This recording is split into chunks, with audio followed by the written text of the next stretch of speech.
I feel like mental health is such an important issue affecting children and adults of all ages.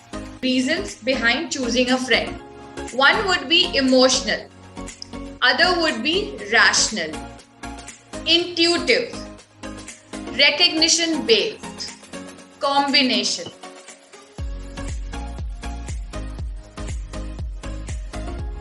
Won't you feel bad that I could have done something to save that relationship that I had with my friend? I play with him games, but I don't know what type of a friend he would be because I've only known him for like a bit of a while.